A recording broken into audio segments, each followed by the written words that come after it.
নমস্কার বন্ধুরা, আশা করছি তোমরা সকলে খুব ভালো আছো। আমিও খুব ভালো আছি। আজকে তোমাদের কাছে আমি কয়েকটা রেসিপি আর তার সাথে বাবাইয়ের নতুন বইপত্র নিয়ে চলে এসেছি। আর বাবাইকে নিয়ে অনেকেই বলো বাবাই খুব ভালোভাবে খায়, বাবাই খুব ঠান্ডা শান্ত।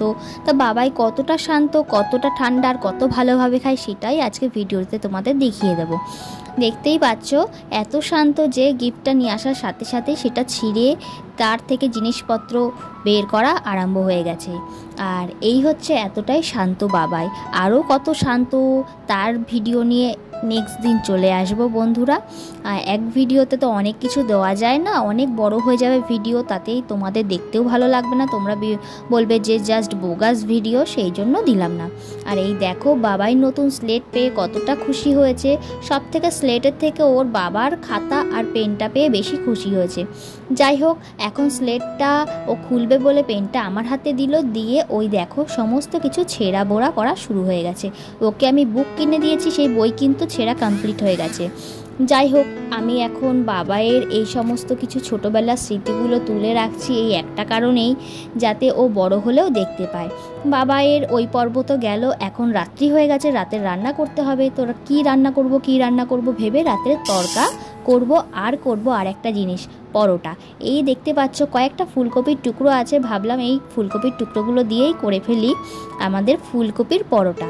যাই হোক, ফুলকপির পরোটা বানাতে গেলে নিতে হবে কি কি দেখতেই পাচ্ছ। দুটোতেই লাগবে ধনেপাতা কুচি, পেঁয়াজ কুচি, লঙ্কা কুচি, রসুন কুচি, আদা কুচি। আমি ফুলকপিটা একটু ভাপ দিয়ে নিয়েছি, নিয়ে আমি গ্রেটারে ভালো করে ঘষে নিলাম আর পেঁয়াজগুলো কুচিয়ে নিলাম। আর তার সাথে বাবাই দুষ্টুমি তো আছেই, মস্তি করার জন্য বাবাই এক্সপার্ট। আর আমি ফুলকপির পরোটাটা করলাম কি করে সেটা অবশ্যই বলবো তোমাদের। কড়াইতে তেল দিয়েছি, তেলে সামান্য জিরে ফোড়ন দিয়েছি, ফুলকপি দিয়েছি, তার মধ্যে পেঁয়াজ, রসুন, কাঁচা লঙ্কা আর অবশেষে দেবো ধনেপাতা। তার মধ্যে কিন্তু দেবো সামান্য একটু জিরের গুঁড়ো।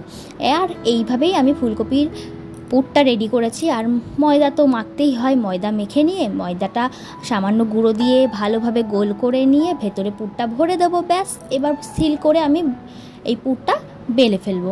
তাও আরেকবার আপনাদের দেখিয়ে দিচ্ছি যাতে করে জিনিসটা করতে সুবিধা হয়। এইভাবেই রাতে রান্না বান্না করতে হয়, তার সাথে ছেলে সামলাতে হয়, ছেলের বাবা আসে, ছেলের বাবাকে টিফিন দিতে হয়। সন্ধেবেলায় প্রচণ্ড ব্যস্ত থাকি আমি, আর কিছুই করার থাকে না, যেহেতু একার সংসার এখানে গোয়াতে। আর বাড়িতে তো শ্বশুর আছে, দেওর আছে, সেখানেও একার সংসার, কারণ মহিলা সদস্য না থাকলে যা হয়। এইভাবে গল্প করতে করতে আমার পুরগুলো কিন্তু ভরা হয়ে গেছে। এখন আমি সবকটা পুর ভালোভাবে চেপে নেব যাতে করে চারিদিকে ছড়িয়ে পড়ে। আর তোমাদের দাদাভাই কিন্তু গোবির পরোটা খেয়ে বলেছে সত্যি অসাধারণ হয়েছে। তোমরাও কিন্তু এইভাবে ট্রাই করে খেয়ে দেখতে পারো, আর আমাকে কমেন্ট করে জানিও কিন্তু তোমরা বানিয়ে খেয়ে কতটা ভালো হয়েছে। যাই হোক, আমি এবার একটু ময়দার গুঁড়ো দিয়ে ভালোভাবে বেলে নেব। আমি কিন্তু গোবি পরোটা আটা দিয়ে করা সাজেস্ট করব না, ময়দা দিয়েই করতে বলবো, কারণ দেখতে সাদা সাদা হবে। আর যারা ঘি ভালোবাসো তারা ঘিয়ে ভাজবে, আর যারা রিফাইন তেল দিয়ে খাবে তারা রিফাইন তেল দিয়ে খেও। আমি যেমন ঘি পছন্দ করি না, আমারটা করেছি রিফাইন তেল দিয়ে, তোমাদের দাদাভাইয়েরটা করেছি ঘি দিয়ে। যাই হোক, আমি এখন পরোটাটা ভালোভাবে সেঁকে নেব, 2 পিস সেঁকে নিয়ে তারপরে তেলে ভাজবো। তোমরা দেখে বুঝতেই পারছো পরোটাটা কতটা সফট হয়েছে। যাই হোক, বারবার পরোটা পরোটা বলতে বলতে আমার কিন্তু জিভে জল চলে আসলো।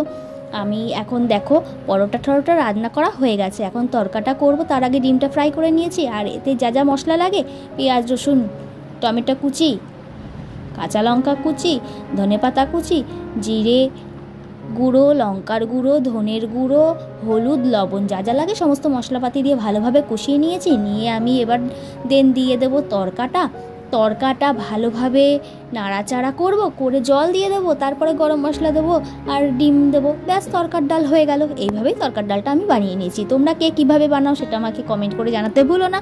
আর ভিডিওটা যদি তোমাদের ভালো লেগে থাকে তাহলে তোমরা লাইক, কমেন্ট, শেয়ার করো, আর চ্যানেলটিকে সাবস্ক্রাইব করতে ভুলো না। তোমরা কিন্তু তোমাদের সুন্দর হাত দিয়ে সাবস্ক্রাইব করতে অবশ্যই ভুলো না। আর নোটিফিকেশান সবার আগে পেতে হলে বেল আইকনটি টাচ করতে ভুলো না, যাই হোক, তরকা হয়ে গেছে, এখন আমি বাবাইকে রাত্রেবেলায় খাওয়াবো। তাহলে তোমরা যে যে বলেছিলে শেষে ভালোভাবে দেখে নাও বাবাই কতটা শান্ত। ওকে ভাত খাওয়াতে নিয়েছি কম করে 1.5 ঘন্টা হয়ে গেছে, এখনও আমরা কিন্তু রাতের খাবার খাইনি।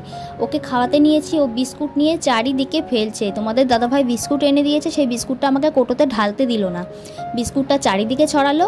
ইভেন ভাতটাও পর্যন্ত খাচ্ছে না, ভাতটাও মুখে দিচ্ছি ও ফেলে দিচ্ছে, আর নয়তো মুখ বন্ধ করে রাখছে। এতটাই শান্ত তোমাদের বাবাই। তাহলে তোমরা বুঝতে পারছো তো বাবাই কতটা শান্ত। ওকে দেখতে মনে হয় শান্ত, কিন্তু ও আদৌ শান্ত নয়, ও হচ্ছে অ্যাটাম বোম। আর এই দেখো, এখন আমরা খেতে বসেছি। তোমাদের দাদাভাই একটা পরোটা ছিঁড়ে দেখছে পরোটাটা কতটা নরম হয়, আর খেয়ে তোমাদের দাদাভাই তো কমেন্ট করে বলেই দিল। তো বন্ধুরা, আমি আমার ভিডিওটা আজকের মতো এখানেই শেষ করছি। তোমরা সবাই ভালো থেকো, সুস্থ থেকো। তোমাদের সাথে দেখা হবে অন্য একটা নতুন ভিডিওতে।